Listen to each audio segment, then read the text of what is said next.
Yeah, Big D. Man, I seen the other day, man, I seen him coming out with some scales in the middle of the freeway. Let me explain something to you drivers. See that little pickup y'all be seeing in the middle of the highway waiting on you to go by? That guy right there, he's your DOT officer. It says right on the side of the truck enforcement. They carry portable scales.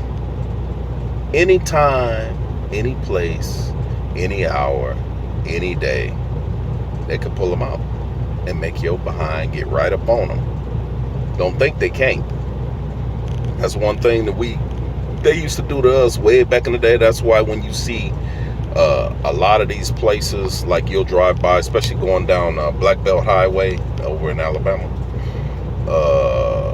Black Belt Trail, you'll see like side scales or side like where you can drive off, you can sleep, or you can pull in, but there ain't no scale house.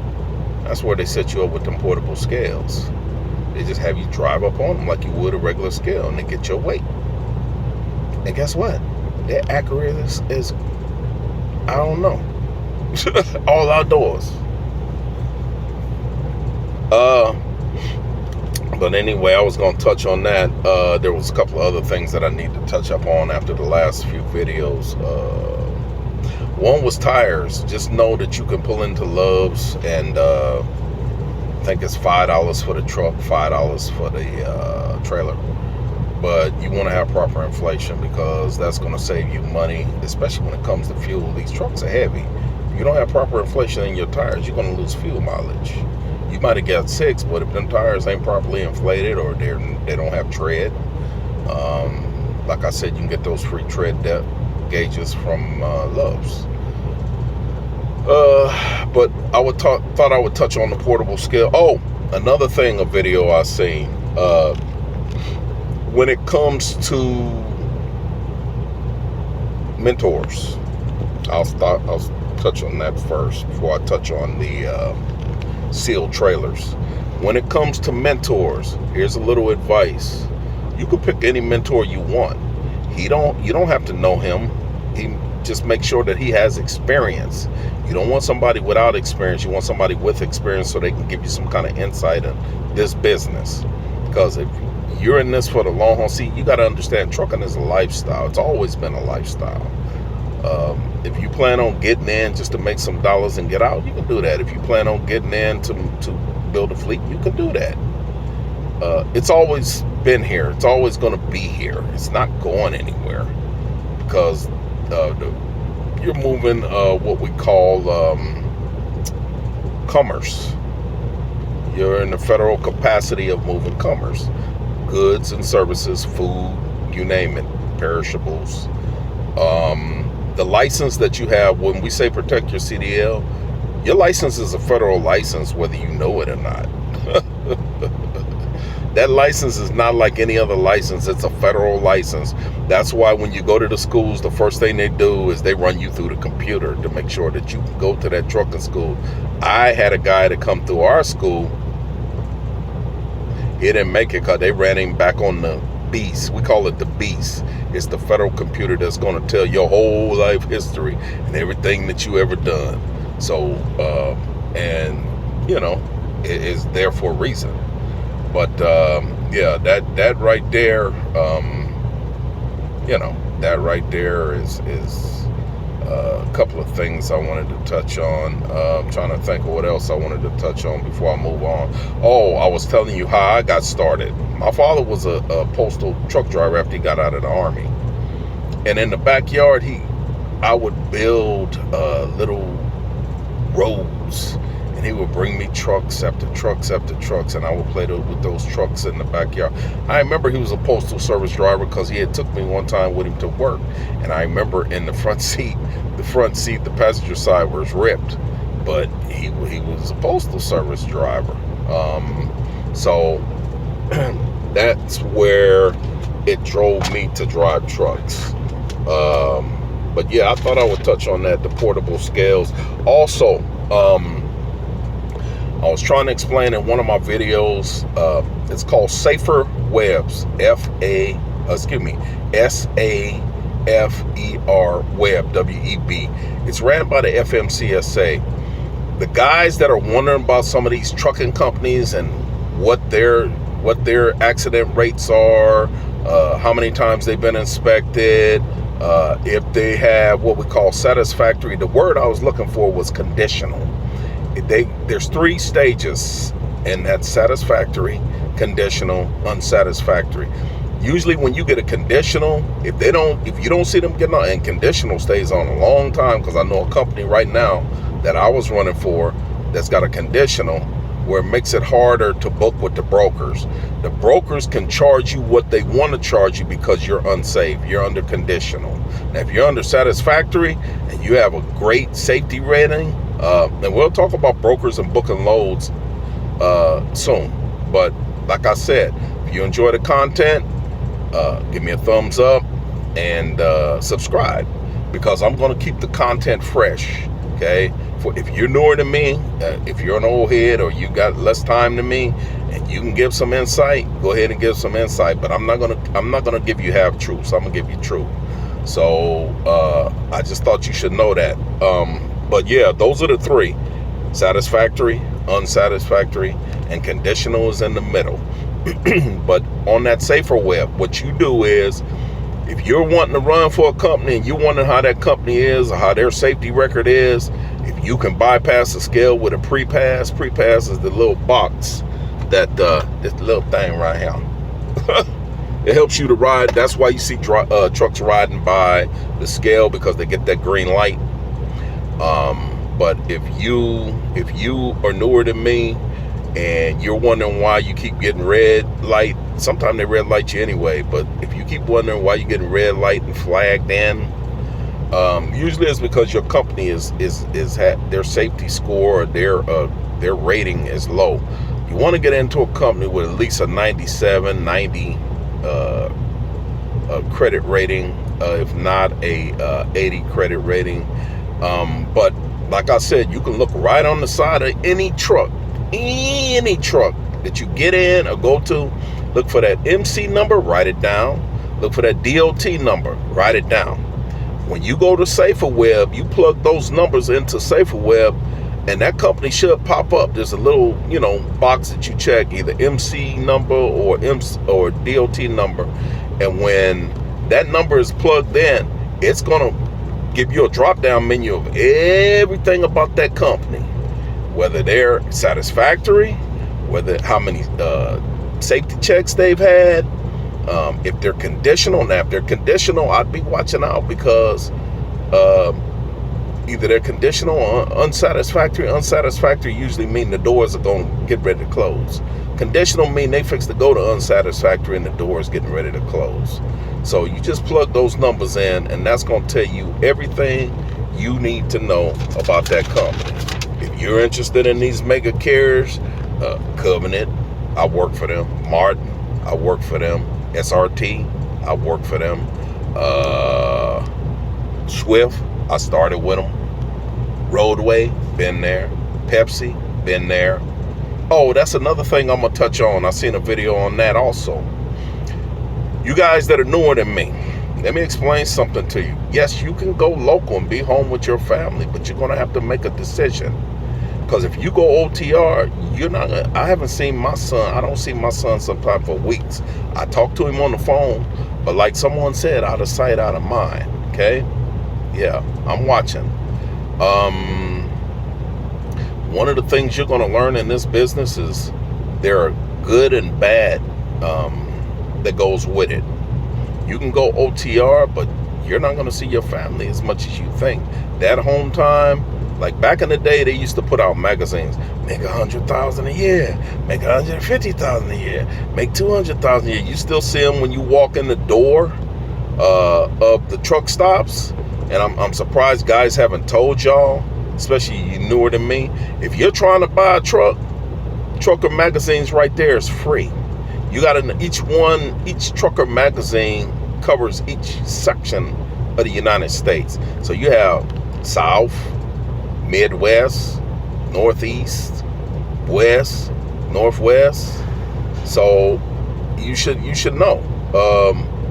Those magazines and those books that you get in there, yeah, they there, man.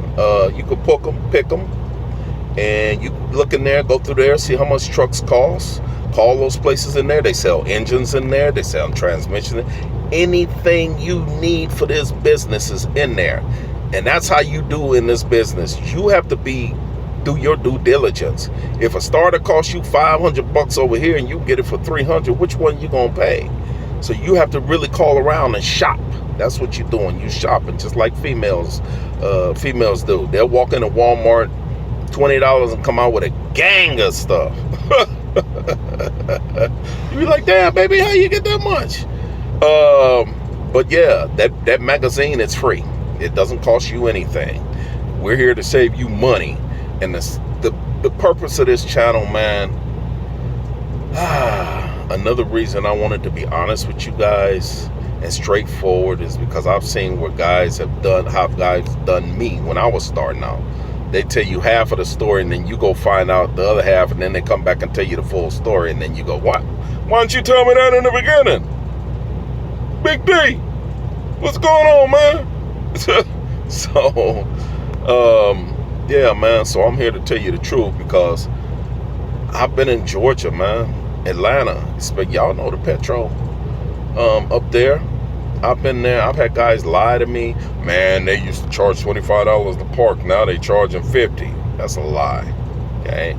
Some guys, I don't know what it is, but they just can't be honest with you. But I'm gonna be honest with you, man. I don't have nothing to hold. I'm almost out. You know, I'm almost out of this business. You know, I'm at that age. You know, it's getting to that point. You know, so, but yeah, man. I was in Georgia, and the guy came up to me in the fuel island. Excuse me, sir. Excuse me. African dude. I was like, what's happening, brother? Can you tell me how to hook up the lines? The airlines? That's when I knew. I knew then that a lot of guys out here are not properly trained. So if you know what I mean, you can come here, and I'm going to tell you straight out. I had another guy hit me up at a different time and asked me, where do you put the DEF? Really? What are you guys teaching in these trucking schools and these training schools? So I showed him the DEF is always going to be on the side right here under the driver's seat or somewhere near the driver's seat. You're looking for a blue cap. Your airlines, if you don't know already, your airlines are red and blue. On that trailer, you should see blue and red. Hook them up exactly as it goes. It's color coded. It should be. If it's not, something on there is color coded. You can believe that when you buy those lines, they're red and blue. You just have to figure out which one is red and which one is blue. And if it's your trailer and it's not marked, mark it. That way, the next guy coming along, courtesy again, the next guy coming along, he gets that trailer. He know, okay, blue go here, red go here. Real simple. But I was shocked because I didn't think that they didn't teach, that they taught that in the schools, and they're not teaching it, man. So that's why I'm here and give you guys the full 411, you know, real information, because I was really shocked. They don't know who they're talking to. And now the reason I did the tandem one is because I've had several guys walk up to me and go, how do you slide the tandems? How do you do this? How do you get the weight?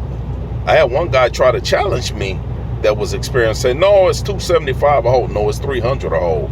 300 is your safest bet. And what happened? His whole thing come out even when I told him. And then the other guy, we all looked at the scale ticket, and the guy looked at me. I said, I told you. I said, I'm still a rookie, but I'm not a rookie at certain things in this industry. So, like I said, you know, those are things I wanted to touch on. Another thing for you guys that I seen a video on, and I got one more part and then we done, because I've already touched on the portables. Look, man, let me explain something to you in this industry. If you hook up to a trailer, and listen to me close, if you hook up to a trailer and that trailer is already sealed, and you got to go through a security guard, or they're open or whatever, when you pull that trailer off, here's two things you can do. Now, if there are people around, just like they have you doing the shipper and the receiver, sign here, saying that you got the freight, sign here. You put a line down there and you tell them also, sign here. Why? Because you don't know what's in the back of that trailer. One guy got caught and he's like, I didn't know what was back there. This is the paperwork they give me. Let's not driver, you responsible, man. Let's stop making excuses. If you get a sealed trailer, meaning you can't see what's in the back, you can't see how it's loaded, draw a line, have somebody, either security or somebody inside, and tell them straight out, this is what you say. Excuse me, ma'am, excuse me, sir. Hey, can I get you to sign this paperwork showing that it was sealed when I got it? And they say, no, we're not going to do that. Say, okay, well, okay, so then what you do is you put on there, you say, okay, you write your name on there and you say, trailer was sealed already, or trailer was sealed, and put a date. That eliminates any responsibility on you should they crack that seal and whatever's back there is not back there, or whatever is supposed to be back there ain't back there, because it was a sealed trailer. And you make sure that's on all documentation, trailer pre-sealed. That will eliminate, and you're getting it from an old hand, that will eliminate you getting caught up in some BS that you shouldn't be getting caught up in. If it's already sealed, you put down there pre-sealed, and make sure if they don't sign it, you sign it. Next to that, you put pre-sealed trailer, put the seal number, trailer seal when I got it, and put the date. But somebody in there needs to sign it, because you didn't see what they put in there. You didn't see how they loaded it. The only thing you can do is scale it and take it down the highway, and make sure you scale it, especially if it's in the 30s and 40s, because that's heavy. And the last thing I'm going to touch on, and I'm going to leave y'all be. Make sure you subscribe. Make sure you give me a thumbs up. And I will keep this content fresh, and anything that I know as Cardinal Knowledge, because I feel like I need to give it back to you guys, especially you new guys, because you need to know. You know, I've heard guys say, well, it's our turn now. Yeah, it is your turn. You're right. It's your turn. But you also need to know from an old head, because there's a lot of old heads gone already, and they gave you a little bit, but they didn't give you all of it, and I'm giving you all of it, and that's what I'm here for. So just to let y'all know, the next thing I'm going to touch on is watch, read, and pay attention. First of all, this is why in my day we weren't allowed, to use, phones, handhelds, and everything. You guys got computers and GPS. You guys got it a lot better than we had it, man. I'm telling you. Pay attention, watch, read. See, my trainer back in my day, he told me, he says, what's that sign? What's that sign say? And now a lot of them, they don't say nothing. They just like got a deer jumping or a bear showing.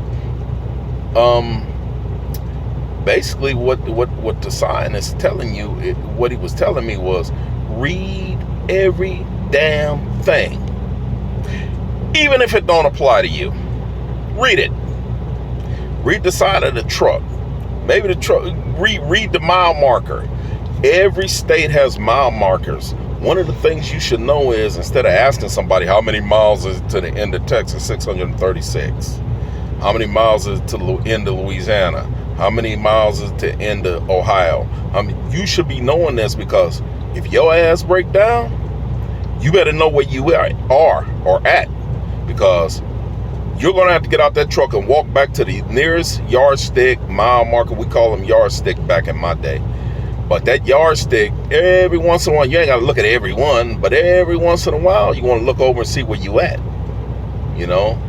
because that way you know where you are. I've had, man, back in the day, I've seen trucks roll over and didn't know where they was, and I had to call it in. I was like, hey, man, y'all got a FedEx truck over here rolled over with doubles.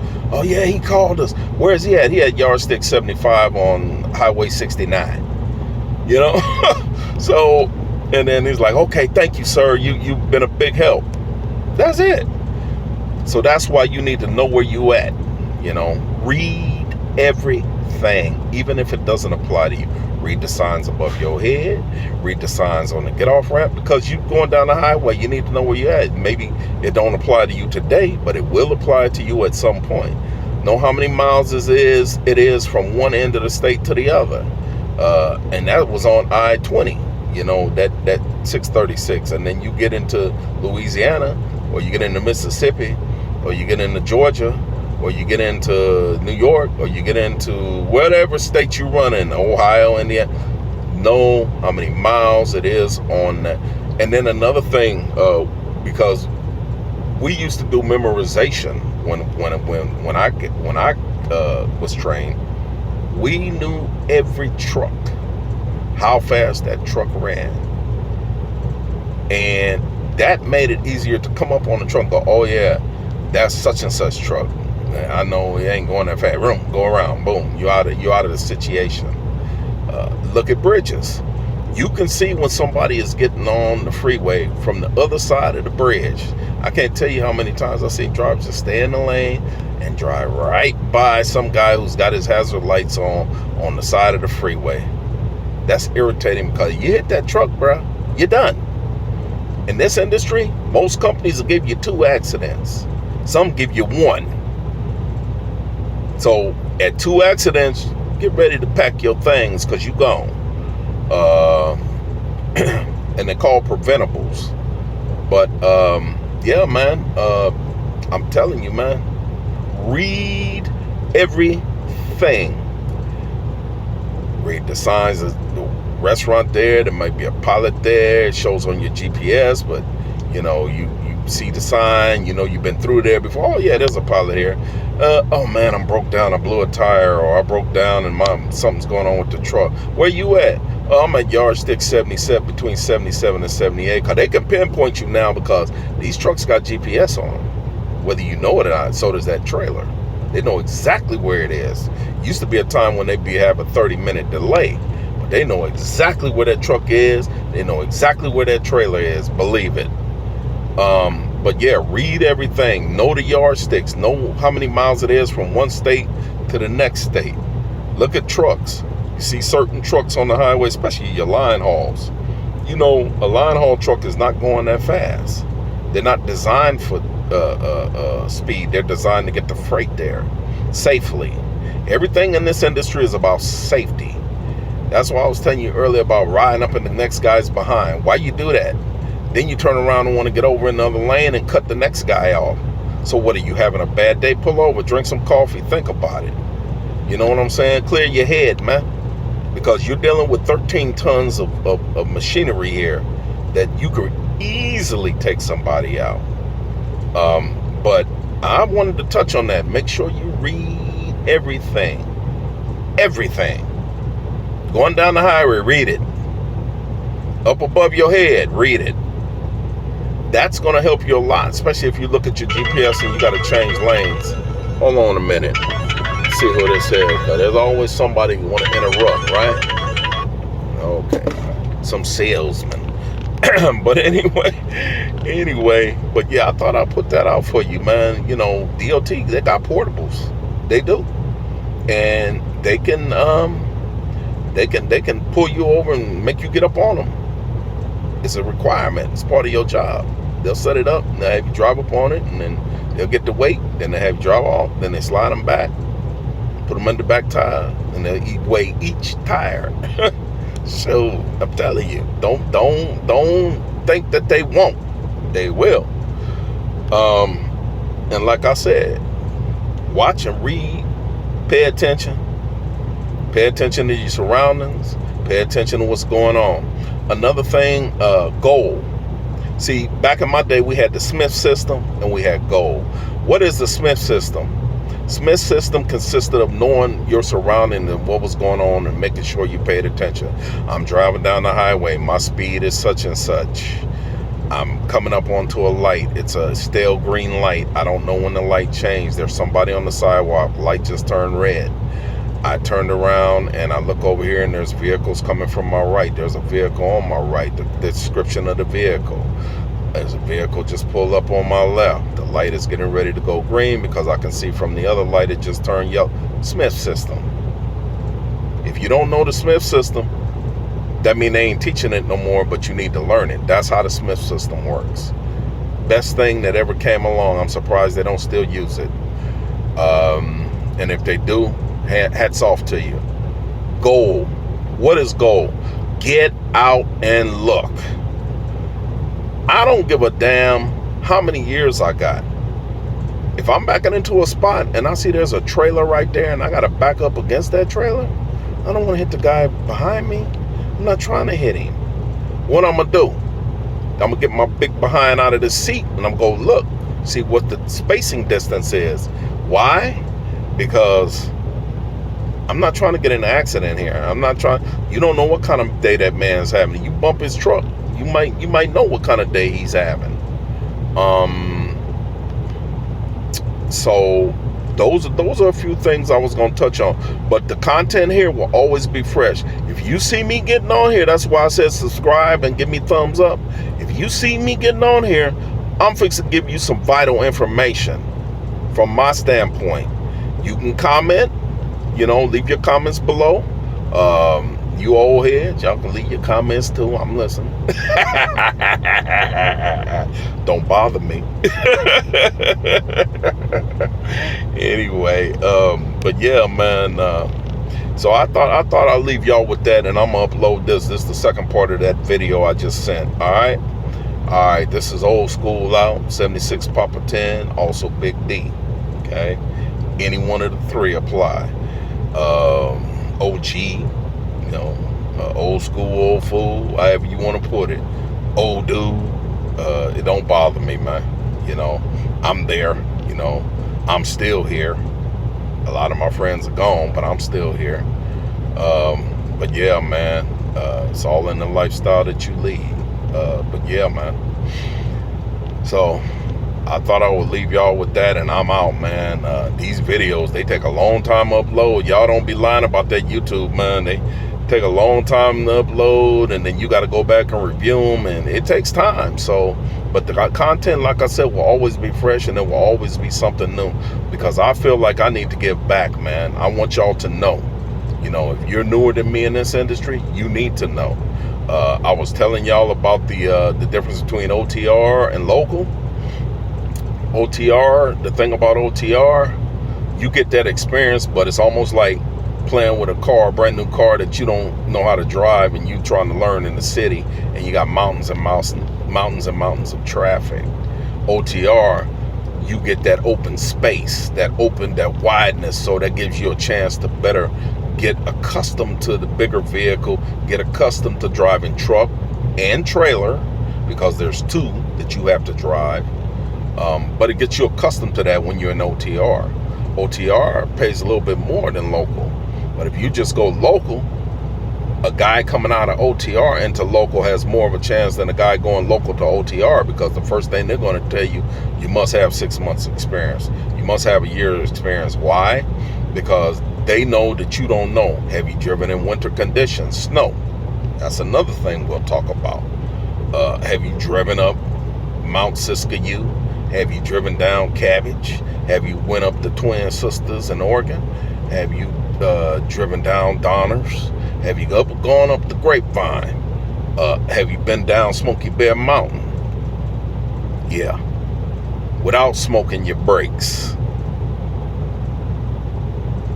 So in saying and in leaving, that just lets you know my experience and what I've experienced. That's 33, 34, 35 years of experience, brother, that y'all getting here. So, Old School Out. Let me answer this call. I gotta go, fellas. Talk to you later.